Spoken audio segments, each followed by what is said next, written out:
Masarap, hindi masyadong matamis.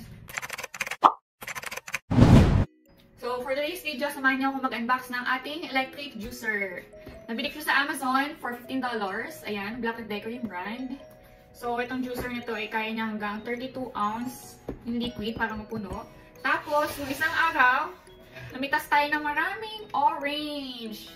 Yan. So, habang naglalakad kami ng isang araw, mga 1 blocks away, may nakita kaming puno ng orange. So, sinamantala ko na kasi favorite ko itong orange talaga. Medyo nabawasan na siya kasi everyday kinakain ko siya. Pwedeng-pwede kay buntis. So, healthy daw ito para kay baby. Unti-unti na silang nahihinog.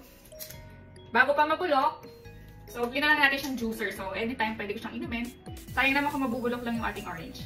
So, unbox natin. Masisod pa lang ngayon ng orange. So, kaya marami akong napitas.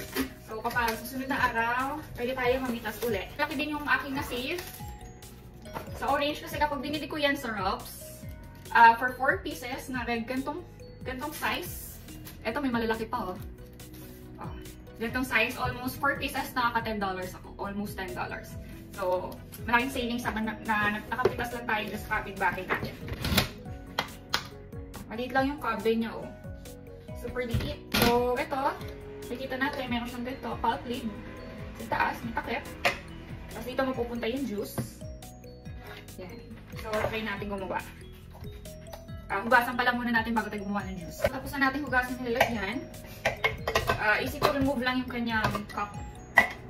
Slide mo lang ng ganyan, parang blender lang. Tapos yung pulp niya pala, pulp lid, na-adjust. So, kung ayaw mong sumama yung pulp, ganito, maliit lang butas.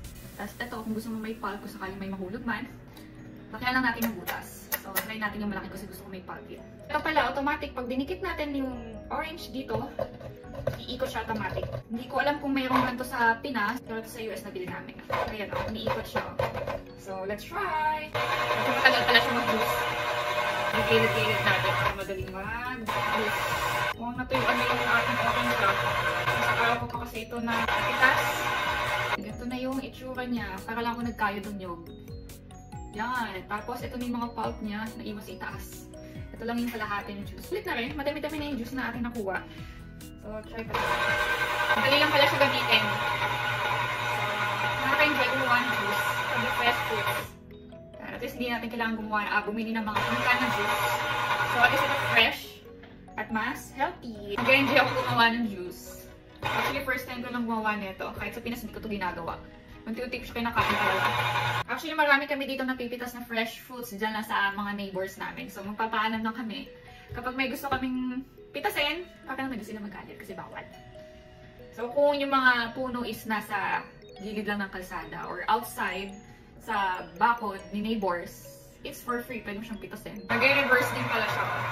Hindi lang siya isang ikot lang. Nag-reverse din siya. Parang sulit na sulit yung orange. Eh, nawala na siya nakakataso. Yan. Ayan, nagtano. Sulit na sulit. Ang kayod. Ayan, kita niyo ba guys? Ayan o. Tanggal na tanggal talaga siya hanggang pulp. Try natin gamitin yung takip habang nag-juice. Yan, ganyan. Ideal lang yung takip para hindi tumalsik yung juice habang ginu-juicer mo siya. So, ito kahit magtagal to sa ref, hindi siya masisira agad. So, anytime pwede ko siyang inumin. Kahit hindi na season ng orange. At least mayroon akong fresh fruits na makukuha. Naka 6 tayo na orange na iba-ibang size. Naipon na yung pulp dito sa ibabaw. So, kumuha na tayo ng baso, tikman natin. So, try natin. Lagyan natin ng konting pulp.